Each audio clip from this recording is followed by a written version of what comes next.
Olá, neste vídeo eu estarei comentando a lição de número 11 da revista do terceiro trimestre da CPAD da Escola Bíblica de 2025, que o tema é Uma Igreja Hebreia na Casa de um Estrangeiro. Mas antes eu quero pedir para você que, caso ainda não seja inscrito no canal, que possa se inscrever, deixar o seu like, ativar o sininho das notificações e compartilhar o vídeo. E também informar que eu sou autor desses dois livros aqui, que sempre deixo os links na descrição do canal e do vídeo para quem quiser adquirir. Lição 11. Uma igreja hebreia na casa de um estrangeiro. Como tem sido frequente nessa revista do terceiro trimestre, o autor tem utilizado os textos base para o estudo, os textos extraídos do livro de Atos dos Apóstolos. Nesse caso aqui, ele extraiu do capítulo 10, versículos do 1 ao 8, versículos do 21 ao 23 e versículos do 44 ao 48. Uma igreja hebreia na casa de um estrangeiro. Esses trechos eles têm a ver com a passagem do centurião Cornélio, quando Pedro vai até a sua casa para realizar ali a ministração da palavra da salvação. Então ali ele se converte juntamente com todos ali da sua casa. Os textos de estudo dessa lição 11, lá na primeira parte, que tem como tema a revelação de Deus aos gentios, eu separei os trechos seguintes que diz o seguinte: Cornélio, ele viu um anjo de Deus. Não sendo a pregação do evangelho missão para um anjo, Cornélio foi instruído a chamar o apóstolo Pedro para fazer isso. O interessante é que quando Cornélio tem uma visão ali, ele tem a visão do anjo, mas o anjo ele é apenas alguém para dar uma indicação. Ele não é o mensageiro da pregação. Ele não é o enviado para pregar a mensagem. Isso Deus ele disponibilizou e proporcionou para o ser humano. No caso aqui, o apóstolo Pedro. E diz o seguinte ainda: Deus ainda pode usar anjos eleitos. Mas essa não é a maneira usual do Senhor trabalhar. Paulo afirmou que Deus achou por bem salvar os que creem por meio da pregação, ou seja, o anjo ele não é o mensageiro espiritual para pregar o evangelho. Não é. A Bíblia diz lá na Epístola de Pedro que os anjos eles atentam para esse projeto da salvação. Eles têm interesse, mas eles não são os mensageiros que Deus, por seu desígnio e pela sua sabedoria e soberania, proporcionou este projeto. Mas sim ao próprio ser humano convertido pregar, levar a mensagem ao outro ser humano. Isso está de acordo com a vontade de Deus e de acordo com o seu projeto. Na segunda parte tem um trecho que diz o seguinte: Pedro, a sua pregação é totalmente cristocêntrica, sempre apontando para a cruz de Cristo. Ou seja, Deus ama a todos, Deus quer salvar a todos, Cristo é o Senhor de todos. Então Cristo é o centro do Evangelho. Ele é o eixo em torno do qual todas as bênçãos espirituais se encontram. Então na mensagem de Pedro para Cornélio ali na sua casa, toda a sua casa ali, todos os seus presentes ali, foi Cristo. Cristo foi o centro ali daquela pregação. Pedro não chegou ali e falou assim: olha, você tem que receber uma libertação. Olha, você precisa crer para ser rico.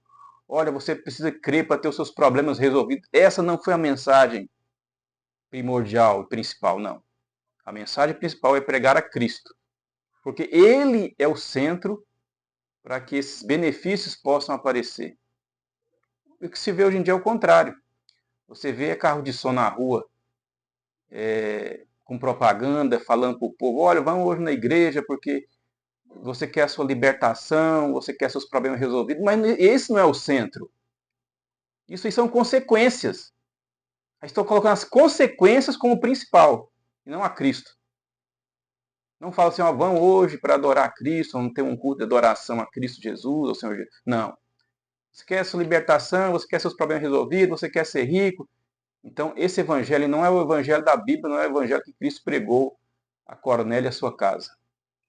Então, as pessoas estão sem a Bíblia na mão. Ou melhor, estão com a Bíblia na mão, mas não estão pregando o que a Bíblia tem. Elas querem pregar a mensagem apenas para atrair pessoas, para agradar pessoas. Isso não é bíblico, isso não é o Evangelho de Cristo. Isso aí é uma falsificação. Falsificação feita por homens sem responsabilidade.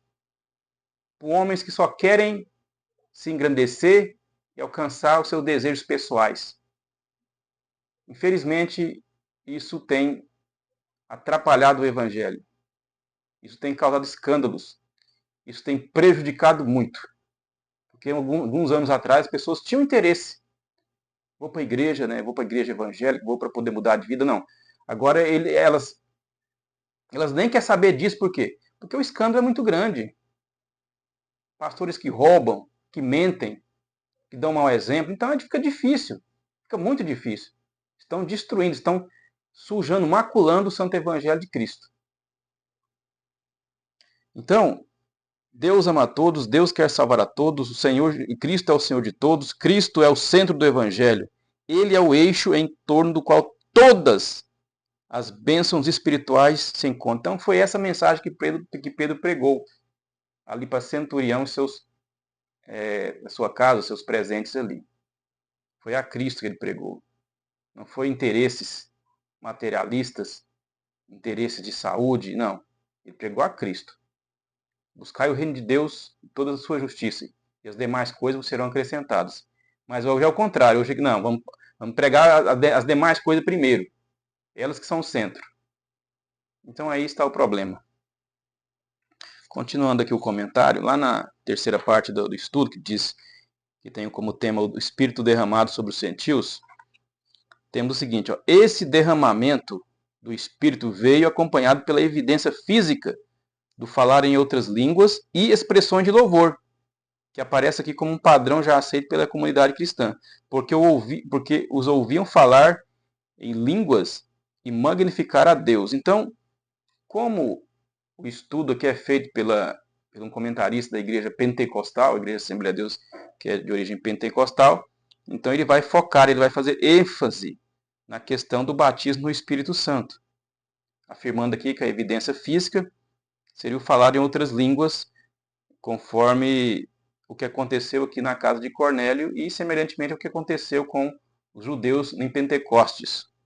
Mas interessante que já aparece aqui outra manifestação, ó, falar em outras línguas e magnificar a Deus, ou seja, além das línguas tinham expressões de louvor.